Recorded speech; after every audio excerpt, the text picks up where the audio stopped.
Well, I've been thinking a bit about what makes a person attractive. Now, looks are obviously subjective, so what I might like, somebody else might not.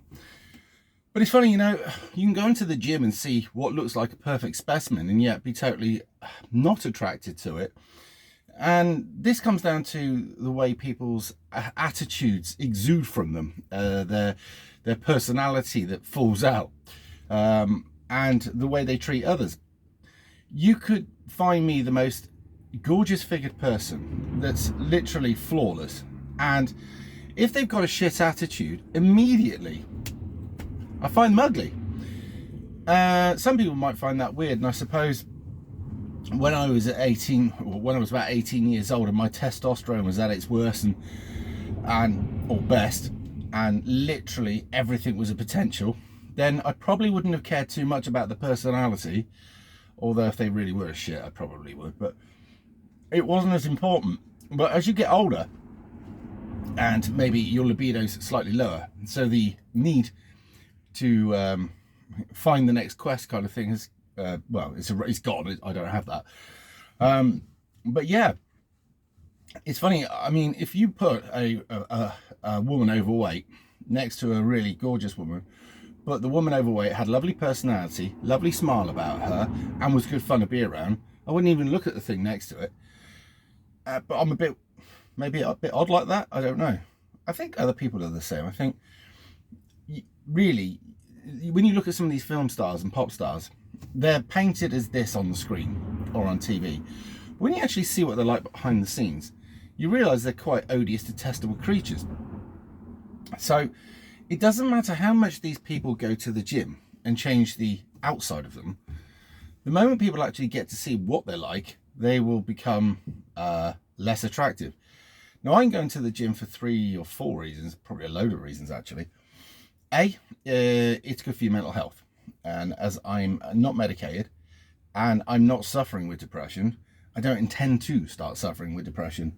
So it's kind of preemptive. And also, you do get a better feeling after the gym, but not during it, or at least I don't anyway. I just can't wait for it to finish. I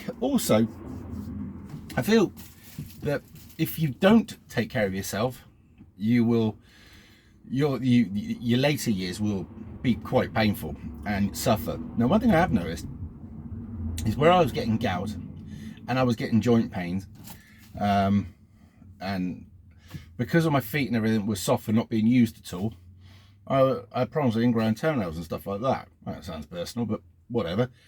Having gone on, they call it the elliptical or the cross trainer. I call it the cross trainer.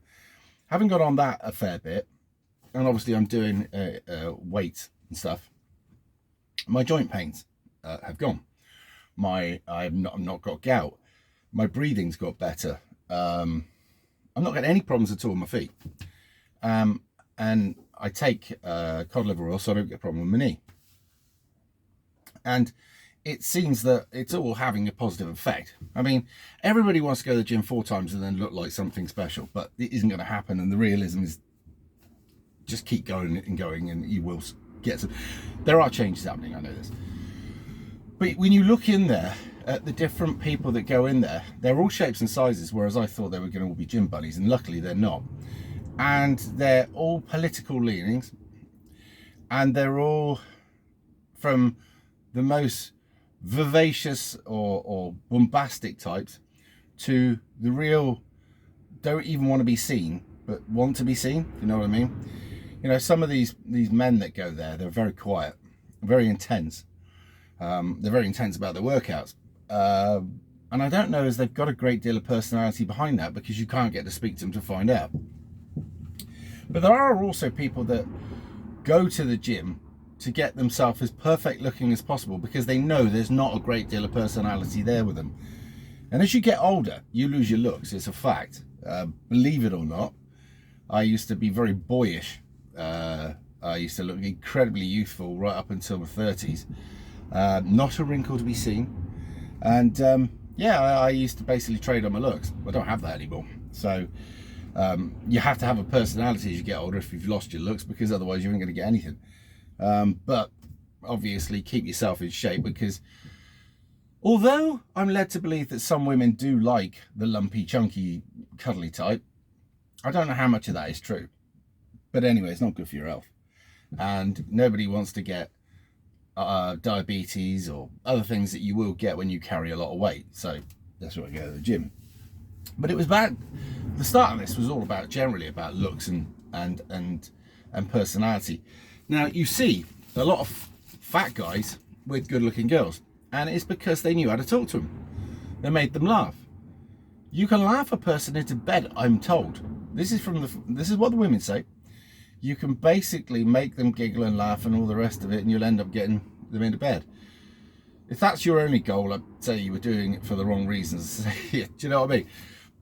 Personally speaking, I would not want to jump into bed with anybody that I didn't think that there was an outside chance of a long-term relationship with.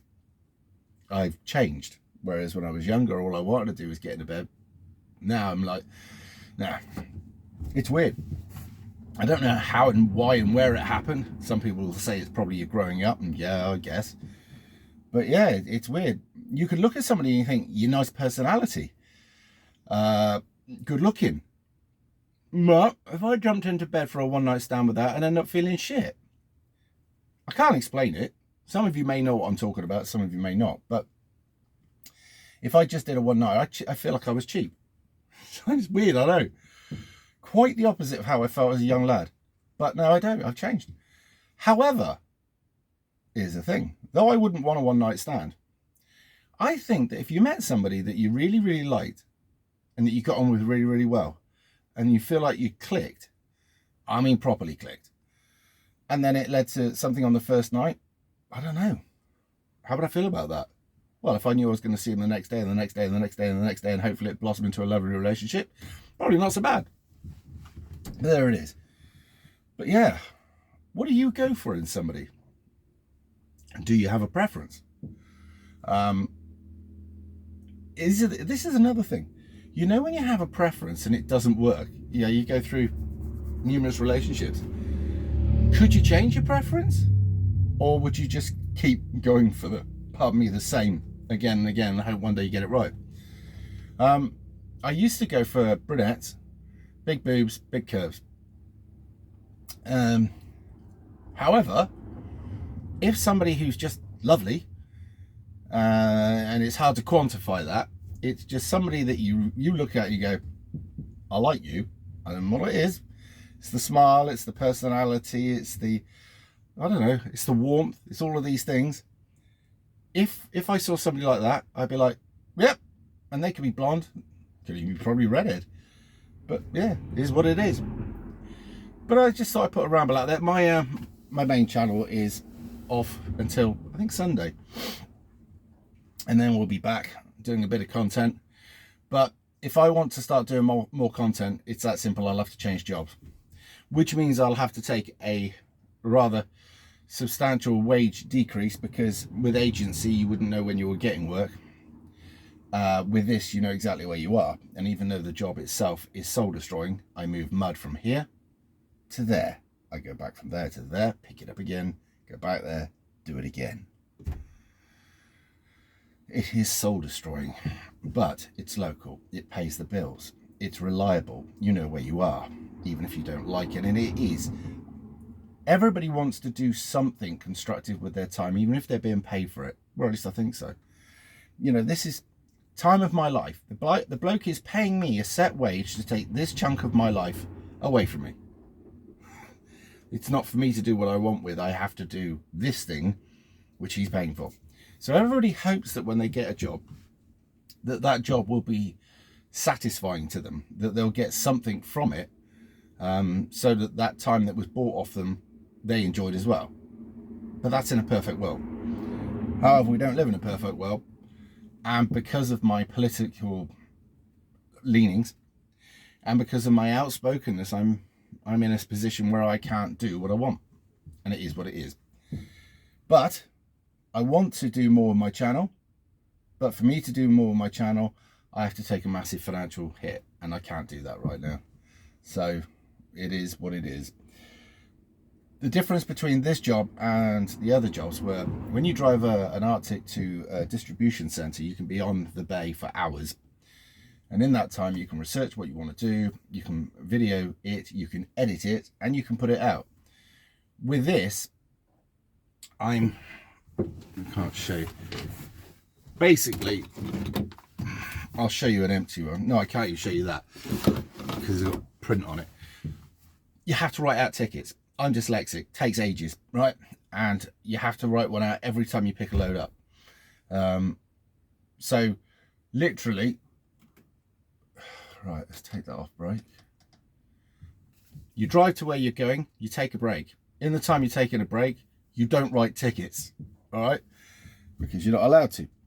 Then you go straight to site, you pick up your first load, and you drive 4.5 hours, right? Back and forth, back and forth, back and forth, whilst going through the tickets you've already pre-written, because otherwise it would just take longer and you've got to keep up with everybody else. And then you have your lunch break, at which time you write more tickets, you have something to eat, and then you go back out and you do it all again for another 4 and a bit hours.